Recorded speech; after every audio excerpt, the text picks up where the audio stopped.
ریاست پر ایک بادشاہ حکومت کرتا تھا۔ اسے شکار کھیلنے کا بہت شوق تھا۔ ایک روز بادشاہ اپنے سپاہیوں کے ساتھ شکار کھیلنے نکلا۔ راستے میں اسے ایک آدمی نظر آیا جو لکڑیاں کاٹ رہا تھا۔ قریب ہی ایک گھوڑا بندھا ہوا تھا اور ایک جھونپڑی بھی نظر آ رہی تھی۔ بادشاہ یہ دیکھ کر بہت حیران ہوا کہ اس غریب کی جھونپڑی بہت چھوٹی تھی اور اس میں صرف ایک آدمی ہی لیٹ سکتا تھا۔ بادشاہ کچھ دور تک گیا تو اچانک تیز آندھی اور طوفان شروع ہو گیا۔ بادشاہ کے سپاہیوں نے فوراً اسے واپس جانے کا مشورہ دیا، لیکن بادشاہ نے کہا کہ تم سب واپس چلے جاؤ، میں تو اس آدمی کی جھونپڑی میں رات گزاروں گا۔ یہ سن کر تمام سپاہی حیرت زدہ رہ گئے۔ ایک نے کہا کہ بادشاہ سلامت، اس جھونپڑی میں مشکل سے ایک آدمی رہ سکتا ہے، آپ ہمارے ساتھ واپس اپنے محل میں چلے۔ مگر بادشاہ اپنی بات پر قائم تھا۔ اس نے کہا کہ تم سب کل صبح سویرے جہاں آ جانا، میں یہ دیکھنا چاہتا ہوں کہ ایک غریب آدمی اپنی زندگی کیسے گزارتا ہے۔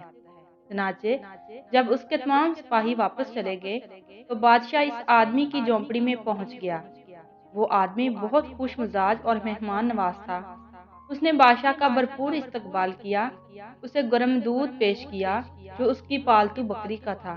پھر اس نے بادشاہ کو کچھ پیاز کے ساتھ ایک سوکھی روٹی دی جو بادشاہ نے کسی نہ کسی طرح کھا لی۔ پھر اس نے بادشاہ کے سونے کا انتظام کیا۔ چونکہ جھونپڑی میں صرف ایک بستر تھا، اس لیے وہ خود باہر گھاس پر اپنے گھوڑے کے قریب سویا اور بادشاہ کو بستر پر لٹا دیا۔ پوری رات بادشاہ کو نیند نہیں آئی کیونکہ اسے اپنے محل کے نرم بستر پر سونے کی عادت تھی۔ صبح اس نے اس آدمی سے پوچھا، آخر تم شہر میں کیوں نہیں رہتے؟ اس آدمی نے کہا، بادشاہ سلامت، میرے پاس اتنے پیسے نہیں ہوتے کہ میں شہر کے کرائے برداشت کر سکوں، اس وجہ سے ادھر رہنے پر مجبور ہوں۔ بادشاہ کو یہ سن کر بہت دکھ ہوا۔